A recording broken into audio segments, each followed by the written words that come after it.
Take a closer look at the aide who was injured in that shooting, Zack Barth. The 24-year-old was the aide of Representative Roger Williams. Zack's younger sister, Ellen, came outside after talking to her older brother on the phone. She says he was in the outfield and says he heard a few rapid shots and felt pain in his left calf. She says the bullet went directly through his leg. Zack is at home resting with his father. My brother and my dad are extremely close, so whenever my brother said, "Dad, I really want you here," my dad booked a ticket that moment and was on a plane to DC, and he just landed actually. So I think they're both really grateful that he can be there so quickly.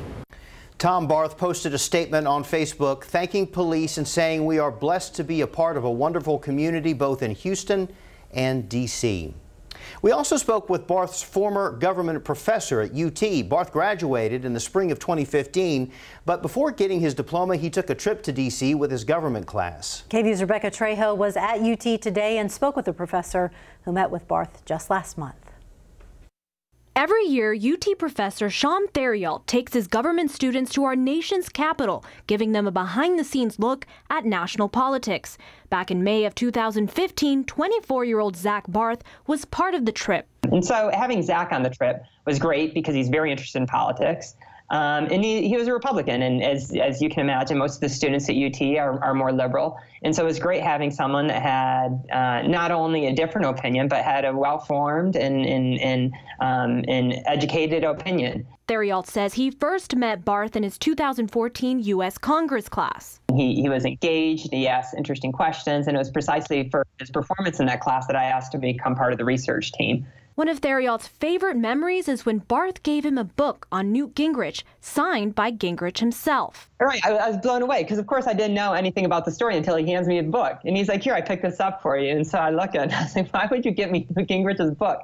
And then I open up the cover, and that's where the inscription is. The magna cum laude graduate would go on to campaign for Jeb Bush before working for Representative Roger Williams. Theriault is now hoping for a speedy recovery. So I hope that he uses this tragedy as a way to double down his interest in politics and helping us move our country along rather than extinguish the passion that he has for it. The University of Texas did release a statement tonight on Barth. It reads, "The UT community's hearts go out to Zachary Barth, a UT Austin alumnus and staffer for Congressman Roger Williams, who was injured in this morning's congressional baseball shooting. We are thinking of Zach and all of the victims, wishing them speedy recoveries." As Rebecca